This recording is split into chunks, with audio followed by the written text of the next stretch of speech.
విశాఖపట్నంలో కూడా మేము ఒక భారీ సభని నిర్వహించుకోవడం జరిగింది. సో ఈ రకంగా తీసుకుంటాం. అయితే తెలంగాణలో నివాసం ఉంటున్నటువంటి ముఖ్యమంత్రి గౌరవ చంద్రబాబు నాయుడు గారు అయితేనేమి, లేకపోతే ఉప ముఖ్యమంత్రి పవన్ కళ్యాణ్ గారు అయితేనే వారి ఇంటికి వెళ్ళడము, పరామర్శించడం అనేసి అంటే ఇక్కడ ప్రధానంగా రెండు కారణాలని మేమైతే చెప్తాం. కేవలం ఇది వ్యక్తిగతమైనటువంటి అంశమే అని చెప్తాం. కారణం ఏంటి అనేసి అంటే పవన్ కళ్యాణ్ గారు మీకు ఈ మధ్య తెలుసు, నిజంగా చెప్పాలంటే చాలా చిన్న అనారోగ్య కారణం అది వాస్తవానికి.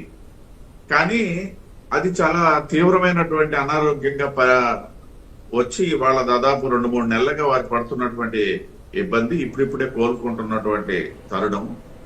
ఈ 2-3 నెలల్లో కూడా దేశం మొత్తం మీద జరిగినటువంటి 5 రాష్ట్రాల ఎన్నికల్లో మోడీ గారు అయితేనేమి, ప్రతి నాయకుడు అయితేనే బిజీగా ఉన్నటువంటి తరుణంలో నిన్న కాకతాళీయంగా వారు హైదరాబాద్ పర్యటన రావటం, వారిని పరామర్శించడానికి వల్ల కేవలం వ్యక్తిగతమైనటువంటి. అదేవిధంగా చంద్రబాబు నాయుడు గారు కూడా అదే సమయానికి హైదరాబాద్ లో ఉన్నారు కాబట్టి వారి ఇంటికి వెళ్ళడం అనేది కూడా, ఇక్కడ ఒక ఇంటికి వెళ్ళడం అది ప్రోటోకాల్ అంటే పక్కన పెట్టారా, లేకపోతే సెక్యూరిటీ అంశం మళ్ళా వేర్లేండి. ఇట్లాంటివన్నీ కాకుండా నేను ఉదాహరణ చెప్తాను. భారతీయ జనతా పార్టీ ఏ కార్యకర్త అయినా సరే మా భాషలో చెప్పాలి, మా పార్టీ తాలూకా విధి విధానాలు చెప్పాలంటే మేము గృహ సంపర్కానికి ఎక్కువగా ప్రాధాన్యత ఇచ్చే పార్టీ భారతీయ జనతా పార్టీ. అంటే వ్యక్తిగత సంబంధాలు, కుటుంబ పార్టీ కాదు కానీ పార్టీ అంతా ఒక కుటుంబంగా వెళ్ళడం అనేది ఇవాళ ఉన్నటువంటి ఆలోచన కాదు, ఇవాళ ఉన్నటువంటి పద్ధతి కాదు.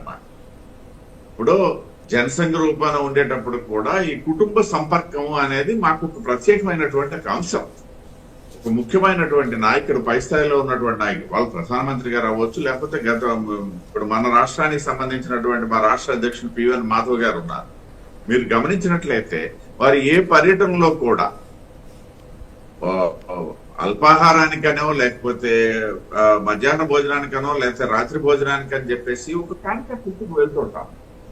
అవకాశం ఉన్నటువంటి దగ్గరలో కూడా మేము గృహ సంపర్కానికి ప్రాధాన్యత ఇస్తాం. అందున నిన్న ప్రధానమంత్రి గారు